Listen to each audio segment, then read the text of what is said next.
தியத்தீர சபையின் தூதனுக்கு நீ எழுத வேண்டியது என்னவெனில், அக்கினி ஜுவாலை போன்ற கண்களும் பிரகசமான வெண்கலம் போன்ற பாதங்களும் உள்ள தேவகுமாரன் சொல்லுகிறதாவது: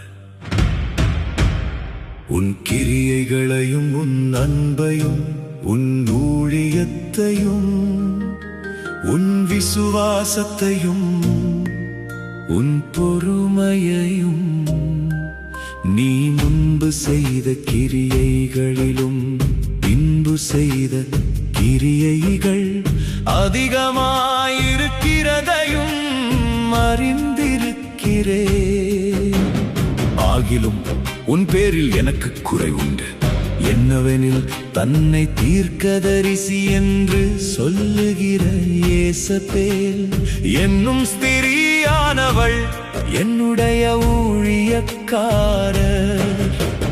வேசித்தனம் பண்ணவும் விக்கிரகங்களுக்கு படைத்தவைகளை புசிக்கவும் அவர்களுக்கு போதித்து அவர்களை வஞ்சிக்கும்படி நீ அவளுக்கு இடம் கொடுக்கிறாய். அவள் மனம் திரும்பும்படியாய் அவளுக்கு தவணை கொடுத்தேன். தன் வேசி மாட்டை விட்டு மனம் திரும்ப அவளுக்கு விருப்பமில்லை. இதோ, நான் அவளை கட்டில் கிடையாக்கி அவளுடனே விபசாரம் செய்தவர்கள் தங்களுடைய கிரியைகளை விட்டு மனந்திரும்பாவிட்டால் அவர்களையும் மிகுந்த உபத்திரவத்திலே தள்ளி அவளுடைய பிள்ளைகளையும் கொல்லவே கொல்லுவேன்.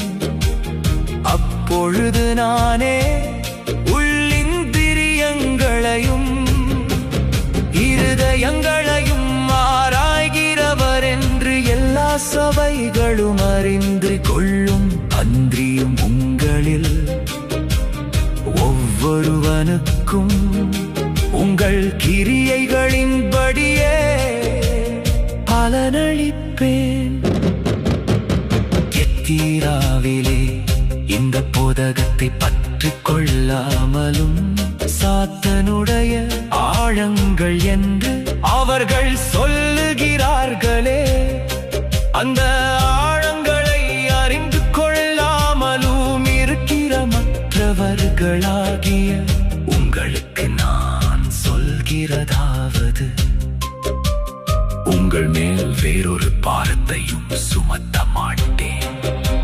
உங்களுக்குள்ளதை நான் வருமளவும் பற்றிக் கொண்டிருங்கள்.